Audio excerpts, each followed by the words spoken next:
Cục 749 và sự kiện cỗ quan tài trăm năm vùng biên giới, một vụ án kỳ lạ tại Gia Dục Quan, Cam Túc. Bạn đã bao giờ thấy một người có hai mức thân nhiệt, nách trái 41,2 độ, nách phải lại chỉ 35 độ, bạn có thấy khó tin không? Thế nhưng, chuyện này đã thực sự xảy ra, nội dung tiếp theo rất kịch tính. Và mời các bạn ăn miếng bánh, uống miếng nước, chúng ta bắt đầu vào câu chuyện.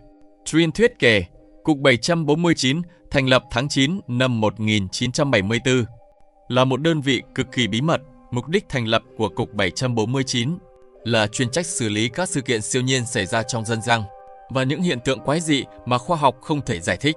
Hồ sơ lưu trữ của Cục 749, những kỳ án tâm linh kỳ bí chưa bao giờ được hé mở. Hôm nay chúng ta sẽ kể về hồ sơ số 19940722, mật danh sự kiện quan tài đỏ. Lưu ý, nội dung video này là câu chuyện hư cấu, chỉ mang tính chất giải trí, cần thận trọng khi theo dõi. Vụ việc xảy ra vào mùa hè năm 1994, nghĩ lại đến giờ vẫn khiến người ta giận tóc gáy. Nghe được một đồng đội cũ của tôi kể lại, anh ấy tên Vương Bưu.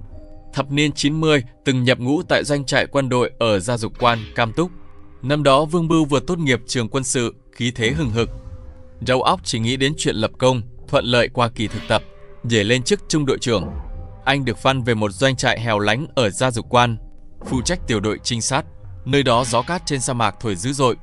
Xung quanh ngoài những ngọn núi chọc và mấy dãy nhà cũ kỹ, chẳng có gì cả. Ban ngày bận rộn huấn luyện, ban đêm yên tĩnh đến mức nghe rõ cả tiếng tim mình đập. Phiền muộn lớn nhất của Vương Bưu chính là làm sao bảo quản thiết bị và chỉ huy đám lính dưới quyền.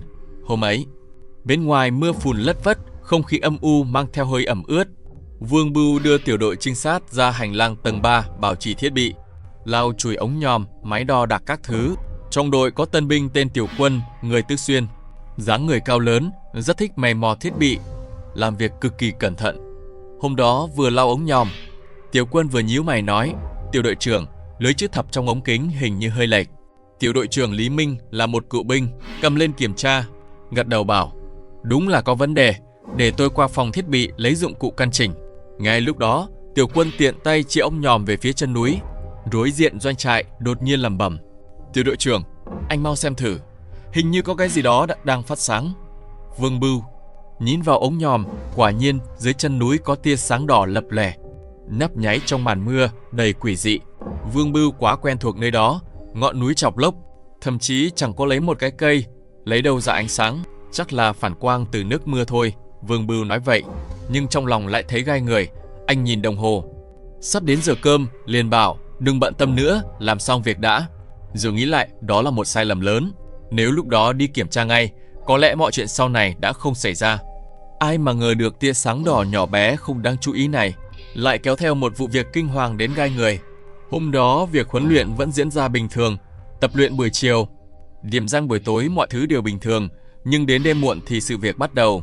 Hơn 11 giờ đêm, chiến sĩ trực ban Lưu Đông hốt hoảng chạy đến báo cáo: "Tiểu đội trưởng, trong nhà vệ sinh hình như có tiếng phụ nữ, còn gọi tên của Tiểu Quân nữa." Vương Bưu nghe xong, da đầu tê dại, nghĩ thầm nửa đêm thế này, lấy đâu ra đàn bà, doanh trại xung quanh mấy chục dặm chẳng có bóng người. Anh vội đưa người đến nhà vệ sinh kiểm tra, kết quả chẳng nghe thấy gì, vắng tanh, chỉ có tiếng nước chảy tí tách từ vòi nước. Kỳ lạ hơn là họ kiểm tra camera, muốn xem rốt cuộc là chuyện gì. Kết quả phát hiện, từ 11 giờ đến 11 giờ 15 phút đêm, hình ảnh camera đều đen ngòm, giống như bị ai đó cố tình ngắt tín hiệu. Đại đội trưởng Từ Quốc Cường, cũng là người từng trải, nhíu mày nói có lẽ thiết bị lỗi. Nhưng chính trị viên Trương Văn Bình phản bác: "Camera này mới thay năm ngoái, bình thường vẫn ổn, sao đúng 15 phút đó lại mất hình ảnh, thật quá quái dị." Sáng hôm sau, tiếng còi báo thức vang lên, toàn lại đội tập thể dục buổi sáng. Nhưng Vương Bưu thấy Tiểu Quân không ổn. Cậu nhóc này bình thường rất hoạt bát, hôm nay ánh mắt lại đờ đẫn, khóe miệng nở nụ cười quái dị như mất hồn. Vương Bưu tiến lại gần hỏi: "Tiểu Quân, em không sao chứ?" Tiểu Quân ngẩn ngơ đáp: "Tiểu đội trưởng, em rất khỏe." Giọng nói run rẩy như bị ép ra từ cổ họng. Sau buổi tập, những chuyện kỳ quái lại tiếp nối. Các thiết bị điện tử trong doanh trại bắt đầu trục trặc, radio toàn tiếng nhiễu, máy tính sở chỉ huy tự khởi động lại, đèn led mới lắp thì cũng lúc sáng lúc tối. Bộ phận thiết bị kiểm tra một vòng nhưng không tìm ra lỗi. Thiết bị vẫn tốt nhưng cứ hoạt động bất thường. Chiều hôm đó trên bãi tập, một cảnh tượng đáng sợ hơn đã xảy ra. Tiểu Quân đang tập các động tác chiến thuật đột nhiên dừng lại, chỉ tay vào khoảng không bên cạnh bãi tập, giọng run rẩy. Tiểu đội trưởng, em thấy cô ấy rồi, người phụ nữ mặc váy đỏ. Cô ấy luôn nhìn em. Vương Bưu nhìn theo hướng cậu chỉ. Chẳng thấy gì ngoài những bụi cỏ lay động theo gió. Nhưng ngay lúc đó, nhiệt độ bãi tập đột ngột hạ thấp. Rõ ràng là tháng 7 oi ả, mọi người lại lạnh đến run bần bật. Hơi thở phả ra thành làn sương trắng. Vương Bưu quyết định ngay. Toàn đội về doanh trại. Về đến nơi, Vương Bưu vội báo cáo đại đội trưởng. Đại đội trưởng gọi quân y đến kiểm tra Tiểu Quân. Kết quả còn khó tin hơn. Thân nhiệt Tiểu Quân bên trái 41,2 độ, bên phải lại chỉ 35 độ. Quân y làm nghề hơn 10 năm, chưa từng thấy căn bệnh quái đản này. Đến đêm, tình trạng Tiểu Quân càng tệ hơn. Cậu nằm trên giường, mắt trợn ngược, miệng phát ra những tiếng cười quái đản. Giọng lúc giống đàn ông, lúc giống đàn bà, lẩm bẩm những điều khó hiểu. Đại đội trưởng thấy không ổn, quyết định đưa đi bệnh viện ngay. Nhưng lúc chuẩn bị khiêng Tiểu Quân lên xe, cả doanh trại đột nhiên mất điện, đèn khẩn cấp cũng tắt ngấm. Trong bóng tối, một giọng nữ ảo não vang lên từ khắp phía. Nó là của ta, không ai được mang đi. Tiếp theo, một tia sáng đỏ kỳ dị lượn lờ trong doanh trại, giống hệt tia sáng thấy dưới chân núi. Vương Bưu và mọi người sợ đến nín thở. Đội cảnh giới vội vây thành vòng tròn. Nhưng tia sáng đỏ kia như có sự sống, bay lượn quanh họ, lạnh lẽo đến thấu xương. Đúng lúc đó, điện thoại vang lên, giọng nói trầm thấp từ đầu dây bên kia. Tôi là Trương Mẫn. Về chuyện doanh trại các anh, chúng tôi đã biết rõ. Giữ nguyên trạng thái, chúng tôi đến ngay. Đại đội trưởng đặt điện thoại xuống, sắc mặt tái mét, bảo cấp trên đã cử người đến. 3 tiếng sau, một chiếc SUV màu đen không biển số chạy vào doanh trại. 3 người bước xuống. Một cụ già mặc áo bào màu xanh thẫm, tay cầm chiếc la bàn cổ. 2 người còn lại mặc sút, một người xách thùng kim loại, một người cầm thứ trông như máy tính bảng. Cụ già tự xưng là Trần Lão. 2 người kia tên Trương Minh và Lý Khắc. Họ tiến vào doanh trại, đi thẳng đến ký túc xá Tiểu Quân. Thấy tình trạng của cậu, Trần Lão thở dài, đến muộn rồi.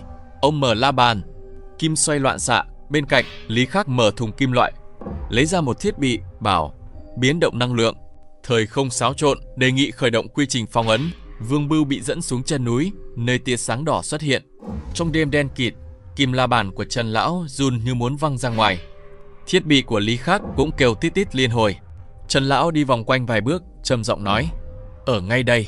Trương Minh lấy ra một thiết bị nhỏ, quét về phía mặt đất. Ánh sáng xanh lóe lên, mặt đất hiện ra hình ảnh một cỗ quan tài đỏ, dài 2,3 m, rộng 0,8 m, chôn sâu 3,7 m dưới lòng đất. Trần Lão sắc mặt đại biến. Quan tài đỏ thời Thanh, rắc rối rồi. Đúng lúc đó, trên bầu trời đột nhiên sấm sét vang dội, một tia sáng đỏ từ dưới lòng đất bắn vọt lên, hóa thành một cái bóng mờ ảo, mặc phượng quan hà bội thời Thanh. Giọng lạnh lùng: kẻ nào làm phiền giấc ngủ của ta, phải đền mạng. Trần Lão nhanh chóng rút một lá bùa vàng, dán lên la bàn rồi niệm chú. Lá bùa cháy lên ngọn lửa xanh, hóa thành đạo chú lao về phía bóng ma.